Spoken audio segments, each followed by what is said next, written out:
The Galactic Cultural Exchange Program had been Ambassador Trell's idea, though he was beginning to regret it. Representing the Meldorian Collective, a peaceful spacefaring civilization with 300 years of interstellar relations experience, Trell had assumed that introducing Earth's entertainment media to the Council of Allied Species would be straightforward. Humans were the newest members of the galactic community, having achieved faster-than-light travel only 15 standard cycles ago, and everyone was curious about them. The humans call it movie night, Trell explained to the assembled diplomats, in the central viewing chamber of Nexus Station.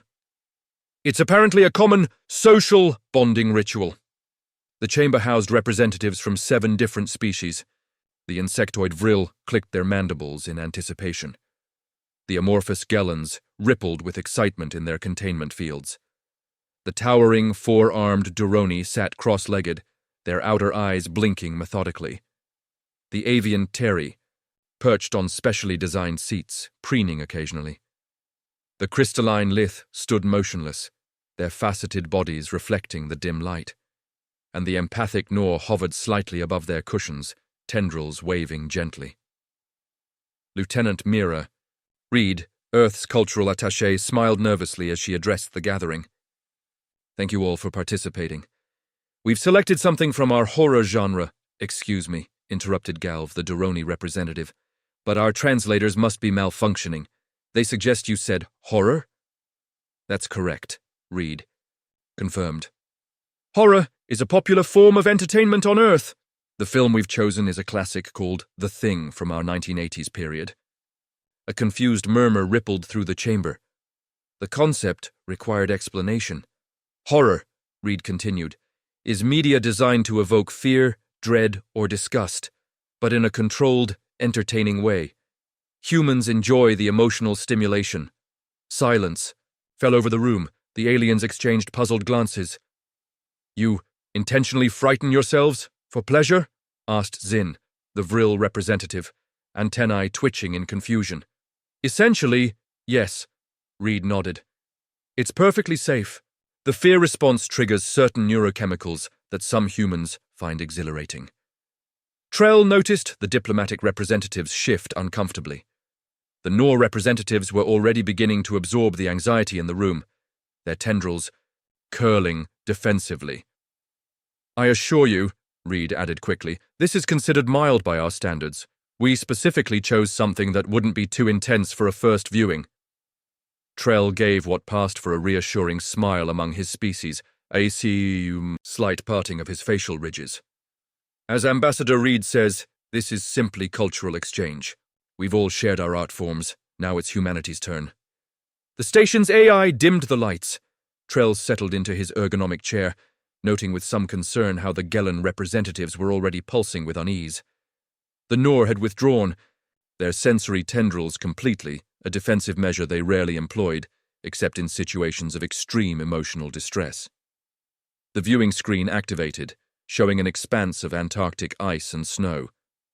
Ominous music played. Trell felt a strange unease settling into his 3 hearts as the story began to unfold. None of them were prepared for what came next. Not even Trell, who prided himself on his extensive xenocultural studies of humanity, could have anticipated the psychological impact of what humans casually called entertainment. By the time the dog transformation scene appeared on screen, diplomatic incident J7382B had officially begun. The chamber's emergency lighting flickered on as the station's AI detected multiple biosign anomalies simultaneously. Where ordered diplomacy had reigned minutes before, chaos now unfolded. The Gellan representatives had lost molecular cohesion, their usually controlled amorphous forms now splattered against the containment fields in patterns that their species, psychologists would later classify as extreme existential terror response. The Vril representatives had activated their defensive exoskeletons, sharp spines protruding in all directions as they huddled together in a protective formation, clicking, what their translator rendered as "purge it with fire," repeatedly. "Stop the projection," Trell commanded, but his voice was lost in the commotion. The Duroni had entered a battle trance, all 4 arms raised in defensive postures, their skin flushed with adrenal compounds.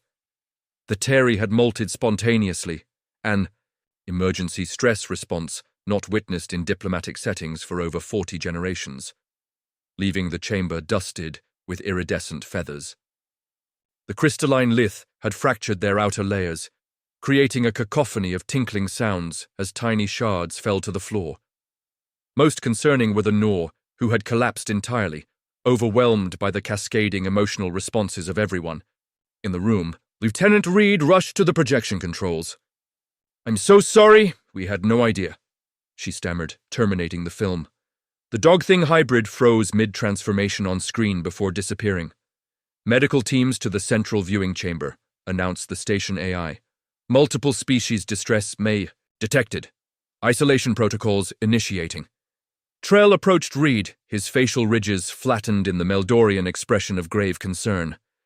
"Lieutenant, I believe we've encountered what your people might call a cultural misunderstanding." Reed stared at the chaos, her face pale. "This is a mild horror film by our standards. I don't understand." Dr. Pren, the station's xenopsychologist, burst through the doors with a multi-species medical team. "What happened?" she demanded, directing assistants toward the most affected delegates. "Human entertainment," Trell explained succinctly. Understanding dawned on Dr. Pren's face. The horror movie experiment."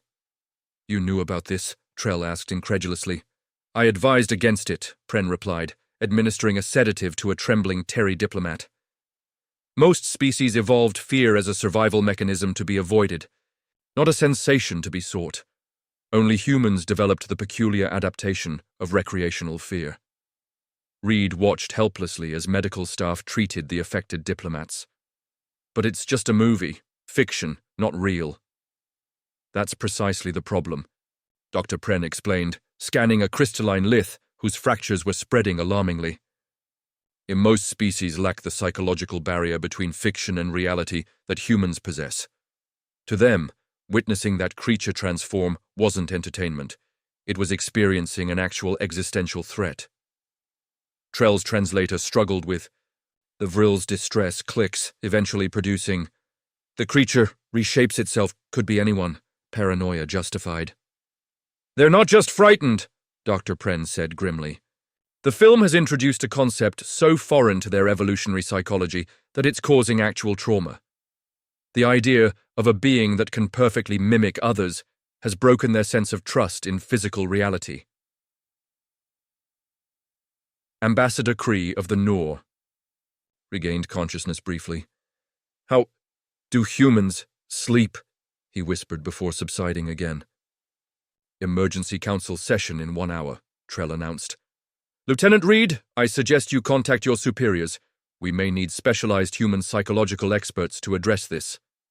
Reed nodded numbly, watching as the medical team prepared memory suppression techniques for the most severely affected delegates. "And Lieutenant," Trell added quietly, "perhaps we should reconsider the scheduled screening of what you called disaster films next week." The diplomatic incident escalated rapidly. Within 12 hours, the Galactic Council called an emergency session. Ambassador Trell found himself seated beside Lieutenant Reed in the smaller auxiliary chamber, the main council chamber being still under decontamination after a Gellan representative had stress liquefied during preliminary discussions. Reed's superior, Ambassador Diane Fujita, had arrived via emergency FTL transport from Earth. She sat ramrod straight, her expression professionally neutral despite the gravity of the situation. Beside her sat Dr. Marcus Chen, Earth's leading xenopsychologist, busily reviewing data on his tablet. "The Council will now address Emergency Motion 5429, the psychological weapon known as human entertainment," announced the Council AI. The YASA motion to classify human horror media as a Class 3 prohibited substance has been proposed by representatives from the Vril Hive Collective. Ambassador Fujita stood. "With respect to our esteemed colleagues, Earth categorically rejects the classification of our cultural products as weapons. This was clearly a case of cross-species incompatibility, not an attack." The Vril representative, now encased in a protective exoskeleton reinforced with anxiety-dampening field generators, clicked agitatedly. "Intentional creation of fear-inducing? Stimuli can only be interpreted as psychological warfare. The humans admitted their horror deliberately triggers fear responses. Murmurs of agreement rippled through the chamber. Trell noticed the Duroni representatives had brought ceremonial weapons, technically allowed under diplomatic protocols, but rarely seen in council sessions. "If I may," Dr. Chen interjected, rising beside Ambassador Fujita. "I believe I can provide context that might help the council understand." The council chair nodded permission. "Humans evolved as prey animals that became predators," Chen explained, displaying evolutionary charts on the chamber's screens. "Our species spent millennia being hunted before becoming hunters ourselves. This created a unique relationship with fear in our neuropsychology." He advanced to brain scans. "Controlled fear experiences trigger dopamine, endorphins, and adrenaline, chemicals associated with both pleasure and survival. Through horror entertainment, we practice fear responses in safe environments. It's a form of psychological resilience training." The Lith representative, their crystalline body reinforced with supportive lattices to prevent further fracturing, chimed with a sound indicating disbelief. No sensible species would deliberately expose themselves to trauma. "That's exactly what makes humans remarkable," Dr. Chen countered. "We've evolved to process and contextualize frightening stimuli. Our ability to distinguish fiction from reality allows us to examine our fears without being consumed by them." Ambassador Fujita stepped forward again. "As a gesture of goodwill, Earth will immediately provide comprehensive content warnings for all media shared through the Cultural Exchange Program. Additionally, we propose establishing a joint research initiative to study the psychological differences that led to this unfortunate incident." Trell watched the council members carefully. The tension remained palpable, but he sensed a shift as the aliens began processing the concept of recreational fear from an evolutionary perspective. "There is something else to consider," Lieutenant Reed added, her voice steady despite her nervousness. "The fact that humans can enjoy horror entertainment demonstrates psychological resilience that could be valuable to the galactic community. Our ability to face fear directly rather than avoid it has helped us overcome numerous extinction-level threats throughout our history." The council chamber fell silent as the diplomatic representatives considered this perspective. Even the vrill's agitated clicking subsided. "Perhaps," Trell suggested, seizing the moment, "instead of prohibiting human entertainment, we should study how humans developed this unique psychological adaptation. There may be therapeutic applications for species suffering from trauma or phobic responses." The council chair looked thoughtful. "This alternative proposal has merit. We will adjourn for deliberation." As the representatives filed out, Dr. Chen approached Trell. "There's something we didn't mention in there," he said quietly. "Horror entertainment isn't universal even among humans. Many of our own people can't tolerate it." "Then why include it in your cultural exchange?" Trell asked. Chen smiled. "Because understanding what frightens us is the first step to overcoming it." 3 days after what human diplomatic staff had begun calling the Thing incident, Trell found himself in Nexus, Station's medical bay, observing an unprecedented experiment. The chamber had been reconfigured into what Dr. Chen called a controlled exposure environment, with monitoring equipment calibrated for 7 different species' physiological responses. "Are we certain this is wise?" Trell asked Dr. Pren, who was reviewing final preparations with her medical team. "The council approved the research protocol," she replied, though her tone suggested she shared his reservations. "And the volunteers came forward willingly after Ambassador Fujita's presentation." Across the room, Dr. Chen was explaining the procedure to a small group of diplomatic representatives, one from each affected species. All had undergone preliminary psychological screening and been deemed suitable candidates for what humans called exposure therapy. "Today's session will be nothing like your previous experience," Chen assured them. "We'll begin with simple concepts, starting with fictional narratives that contain mild surprise elements, but no horror components." Lieutenant Reed operated a holographic display showing the session's progression. "We'll monitor your responses continuously. At any point, you can activate your personal termination switch and the session will end immediately. The Nor representative, Ambassador Kree, raised a tentative tendril. "Will we be experiencing that creature again?" the translator conveyed, both the words and the underlying emotional distress. "Absolutely not," Reed assured him. "Today we're starting with a human children's animation called Finding Nemo. It contains mild peril, but is designed for the developing psychology of human offspring." This seemed to reassure most of the volunteers, though the Vril representative's mandibles still clicked nervously. As the session began, Trell observed the readings alongside Dr. Pren. The initial responses showed elevated stress markers across all species as the narrative introduced the concept of predation in the opening scene. "They're anticipating horror," Dr. Pren noted. "Classical conditioning from the previous exposure." But as the story progressed, something remarkable happened. The stress readings began to stabilize. By the time the animated fish characters faced their first adventure, the Gellan representative had achieved normal molecular cohesion patterns, and the Duroni's multiple pulses had synchronized to a relaxed rhythm. "They're engaging with the narrative framework," Dr. Chen whispered excitedly, "beginning to process the distinction between empathetic concern for characters and direct threat response." 2 hours later, when the session concluded, the transformation was evident. The representatives discussed the story animatedly, analyzing the characters' motivations and choices without physiological distress.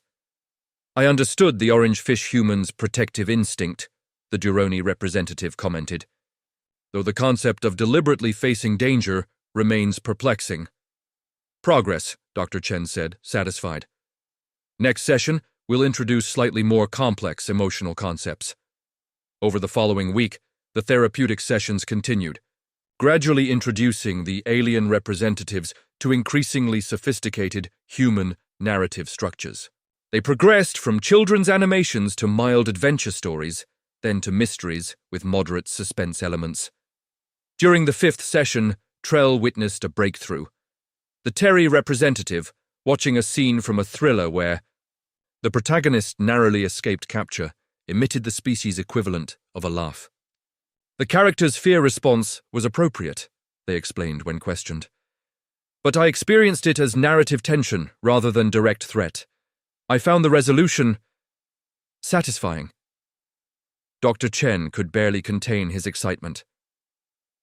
"They're developing the psychological framework to process fictional fear. It's like watching the evolution of a new cognitive capacity in real time." Ambassador Fujita, who had been observing the sessions remotely, called a meeting with Trell and the key medical team. "The Council is impressed with the progress," she said. "They're considering establishing a permanent human narrative therapy division within the Galactic Medical Authority." "There's more," Dr. Pren added. "The Nor representatives who underwent the therapy have reported increased emotional resilience in diplomatic negotiations. They're better able to distinguish between their own emotional responses and those they're empathically receiving from others." Trell contemplated the implications. "So human entertainment isn't just entertainment, it's a form of psychological training." "Precisely," Dr. Chen confirmed. "What began as an evolutionary adaptation became a cultural practice that continuously strengthens our species' mental resilience. And now, it seems, it might benefit other species as well." For the first time since the incident began, Trell allowed himself to feel optimistic. Perhaps this cultural misunderstanding might lead to something valuable, after all. 1 month after the Thing incident, Nexus Station hosted the inaugural Interspecies Media Symposium. What had begun as a diplomatic crisis had evolved into a promising field of xenocultural exchange. The main presentation hall was filled to capacity with representatives from 27 species, all curious about the therapeutic applications of human narrative structures. Lieutenant Reed, now promoted to Cultural Exchange Director, introduced the keynote speaker. Dr. Lena Okafor, Earth's leading narrative psychologist, will present her findings on cross-species cognitive responses to structured storytelling. Trell sat in the front row beside Ambassador Kree of the Nor, who had become the most enthusiastic advocate for human narrative therapy. The ambassador's tendrils were fully extended, a sign of eager attentiveness rather than the defensive posture Trell had witnessed during the original incident. Dr. Okafor took the stage, her presentation materials adapting to the perceptual preferences of different species in the audience. "The past month has revealed something remarkable," she began. "While human horror entertainment initially caused distress, the underlying cognitive frameworks of narrative processing appear to be universally adaptable." She displayed comparative brain scans from the therapy sessions. "Across all 7 test species, we observed the development of what we're calling narrative compartmentalization, the ability to process fictional scenarios without triggering survival responses." The Vril representative raised a foreleg. "Our hive analysts have noted improved problem-solving capabilities among therapy participants. We hypothesize that exposure to human narratives enhances cognitive flexibility." "Precisely," Dr. Okafor confirmed. "Humans developed storytelling as a way to simulate potential scenarios safely. By experiencing danger through stories, we prepare for real threats without actually facing them."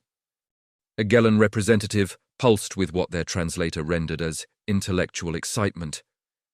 "We've begun adapting human narrative structures to Gellan biochemical communication networks. Preliminary results suggest improvements in molecular cohesion during actual crisis situations." Ambassador Fujita, seated beside Trell, leaned over and whispered, "From diplomatic incident to revolutionary therapeutic breakthrough in 1 month. Not bad for humanity's first major cultural faux pas." The symposium continued with presentations from various species, each describing their adaptations of human narrative techniques. The Duroni had incorporated storytelling into their military training, reporting improved tactical decision-making. The Pateri had developed a new art form, combining traditional song flights with human narrative arcs. Even the crystalline Lith, previously thought to be immune to psychological influences, had begun experimenting with vibration-based story patterns. During the afternoon break, Trell found himself in conversation with Dr. Chen and a Lith representative named Rill. "We never anticipated this outcome," Dr. Chen admitted.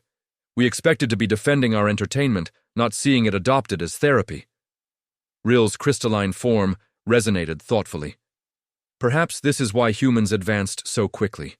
Despite your biological fragility, your minds rehearse crisis through fiction, preparing you for actual challenges." "It goes beyond preparation," Chen explained. "Horror specifically helps us process our deepest fears. By facing them in controlled environments, we learn they can't truly harm us." Trell considered this. "So when humans watch a creature transforming into something monstrous, we're confronting our fear of the unknown, of deception, of things not being what they appear," Chen confirmed. "These are universal fears, but humans have developed a unique way of processing them." Later that evening, at a reception celebrating the symposium's success, Ambassador Kree approached Trell with a proposal that would have been unthinkable a month earlier. "The Noor Consensus has authorized me to request the formation of a permanent human narrative exchange program," Kree announced, tendrils waving with excitement. "We believe controlled exposure to your species' storytelling techniques could revolutionize emotional processing across the galaxy." Ambassador Fujita, overhearing, smiled diplomatically. "We would be honored, though perhaps we should start with something milder than horror." "Actually," Kree replied to everyone's surprise, "we would like to try a carefully selected horror narrative next. Now that we understand the psychological framework, we believe experiencing fear in a controlled context could strengthen our species' emotional resilience." Trell looked between them, marveling at how completely the situation had transformed. What had begun as a diplomatic catastrophe was becoming one of the most successful cultural exchanges in Galactic Council history. And it had all started with what humans casually called movie night. 6 months after the initial incident, Nexus, Station's largest gathering hall, had been transformed into what humans called a movie theater. Tiered seating accommodated physiological requirements for 17 different species. Atmospheric composition shifted subtly throughout the space, creating comfortable microenvironments without mixing incompatible elements. The projection system had been modified to simultaneously present media in spectra visible to all attendees. This was no ordinary screening. It was the culmination of the Interspecies Narrative Therapy Program, the first ever galactic horror symposium. Trell, now serving as the program's co-director alongside Lieutenant Reed, addressed the assembled representatives. Welcome to this historic event. 6 months ago, most of you would have found today's presentation psychologically traumatizing. Now, through gradual exposure and narrative training, you've developed the cognitive frameworks to process fictional fear. Reed stepped forward. Today's selection has been carefully chosen in consultation with xenopsychologists from all participating species. Alien is considered a masterpiece of human horror cinema and thematically appropriate for our gathering. A ripple of what could only be described as nervous excitement passed through the audience. Many representatives had begun using human expressions. The Duroni delegate actually murmured, "This is going to be good," to his companion. Ambassador Cree, who had progressed to enjoying human mystery novels, extended his tendrils in anticipation. I've read that this narrative centers on fear of bodily invasion and the unknown. Concepts our species has particular difficulty processing. The therapeutic potential is significant. As the lights dimmed, Trell observed the audience with a mixture of pride and lingering concern. Medical staff remained on standby, though they hadn't been needed during test screenings with smaller groups. The film began. Trell watched reactions as carefully as he watched the screen. The slow build of tension in the opening scenes drew precisely the responses the therapy team had anticipated. Increased physiological arousal across all species, but contained within the newly developed cognitive framework of narrative engagement rather than survival threat. When the infamous chest-burster scene arrived, there was a collective reaction that transcended species boundaries. A synchronized gasp, followed by what humans would recognize as nervous laughter. The Gellan representatives maintained perfect, molecular cohesion despite their obvious agitation. The Vrill's mandibles clicked rapidly, but in the pattern indicating intellectual processing rather than distress. Most remarkably, the Nor representatives, previously the most severely affected by the thing, were now actively sharing the emotional experience, their tendrils extended toward their neighbors in what their species called communal processing. When the film concluded and the lights gradually rose, the chamber filled with the sounds of animated discussion in dozens of languages. Species that had once been traumatized by fictional fear were now analyzing narrative techniques, discussing the film's metaphorical implications, and even debating which scenes had been most effectively frightening. Remarkable, Dr. Chen murmured, reviewing the biometric data. They're experiencing recreational fear, just as humans do. The endorphin release, the dopamine reward for surviving fictional danger, even the social bonding aspect of shared fear experiences. Ambassador Fujita nodded appreciatively. It seems we've given the galaxy more than just entertainment. We've shared a fundamental aspect of human psychological resilience. Later, during the post-screening discussion, the Lith representative offered an observation that silenced the room. We have studied human history extensively since beginning the narrative therapy program.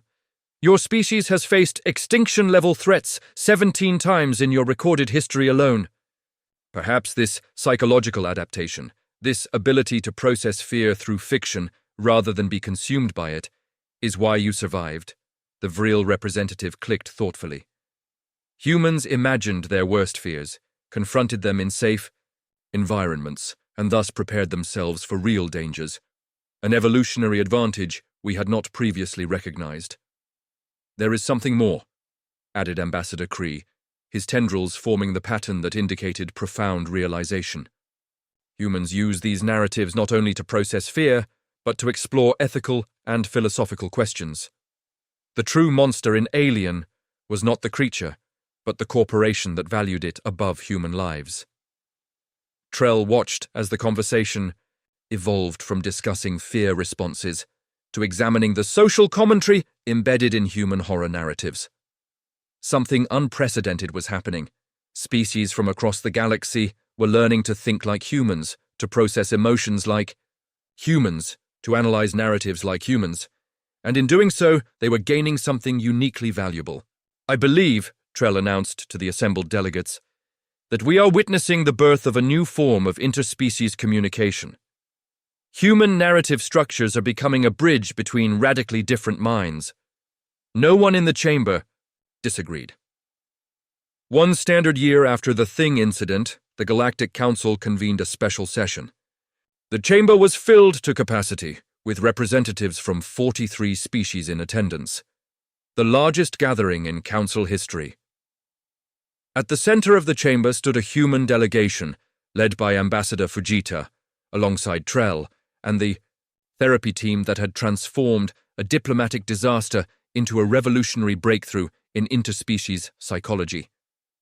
The council chair, a venerable Duroni who had personally completed the narrative therapy program, opened the session. "We are gathered to formally recognize the contribution of humanity to galactic understanding. What began as a cultural misunderstanding has led to a fundamental reassessment of human psychology and its unique advantages." Ambassador Kree of the Nor floated forward, tendrils forming the pattern of formal address.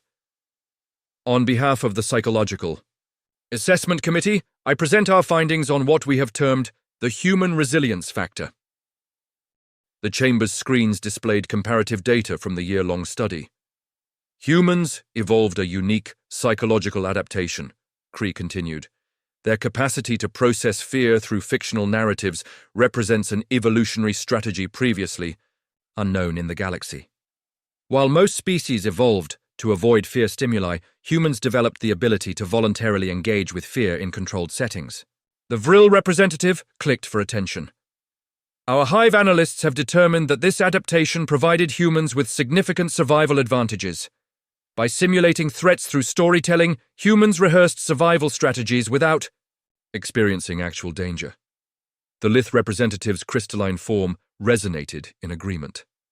More significantly, this practice built psychological resilience.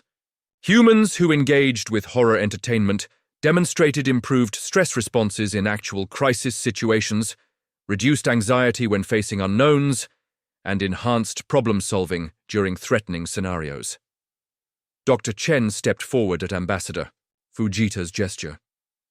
"We believe this explains much about humanity's rapid advancement, despite our physical limitations. Throughout our history, humans have faced extinction-level threats that would have overwhelmed species lacking our psychological resilience. The implications extend beyond humans," added Dr. Pren. "The past year has demonstrated that other species can develop similar psychological frameworks through carefully structured exposure. The narrative therapy program has already shown measurable improvements in crisis management across all 17 participating species." The council chair raised all 4 hands for emphasis. "This brings us to today's proposal. The council has unanimously approved the establishment of the Interspecies Psychological Resilience Academy, to be jointly administered by human specialists and representatives from all member species."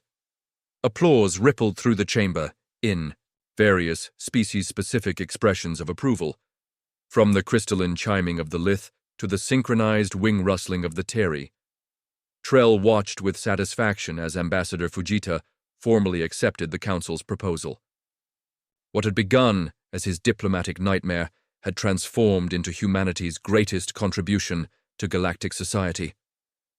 Later, at the reception celebrating the Academy's formation, Trell found himself in conversation with Lieutenant Reed, now Director Reed of the new Academy. "Did you ever imagine this outcome when you first suggested movie night?" he asked. Reed laughed. "Honestly, I was just hoping to share something humans enjoy. I never expected it would reveal a fundamental aspect of human psychology that the galaxy had never encountered before." "It's changed how the Council perceives humanity," Trell observed. "A year ago, your species was seen as physically fragile newcomers with surprisingly advanced technology. Now, you're recognized for your psychological adaptations, perhaps the most important evolutionary advantage in the galaxy." "It's ironic," Reed replied. For centuries, humans worried about what made us weaker than potential alien species: our comparative physical frailty, our short lifespans, our biological limitations. We never considered that our relationship with fear might be our greatest strength. Across the reception hall, species that had once been traumatized by a single horror film were now engaged in animated discussions about which human narrative to explore next. The Gellan representatives were particularly interested in psychological thrillers, while the Duroni had developed an unexpected appreciation for zombie apocalypse scenarios. Ambassador Kree approached, his tendrils forming the pattern that indicated philosophical contemplation. We have been discussing a curious human phrase, "What doesn't kill you makes you stronger." Until experiencing your narrative structures, we could not comprehend this concept. Now, we understand it represents the core of human resilience. Trell nodded thoughtfully. Perhaps that is humanity's gift to the galaxy, not just technology or resources, but a new way of processing fear itself. More than that, Ambassador Fujita said, joining their conversation. We've demonstrated that psychological resilience can be learned, that fear can be transformed from a debilitating force into a tool for growth. As the celebration continued around them, Trell reflected on how completely his perception of humans had changed. A species that deliberately frightened themselves for entertainment had seemed incomprehensible, perhaps even disturbed. Now, he recognized it as profound evolutionary wisdom. Humans didn't just survive despite their fears. They thrived because of how they faced them. In the vast, often terrifying expanse of the universe, that might prove to be the most valuable adaptation of all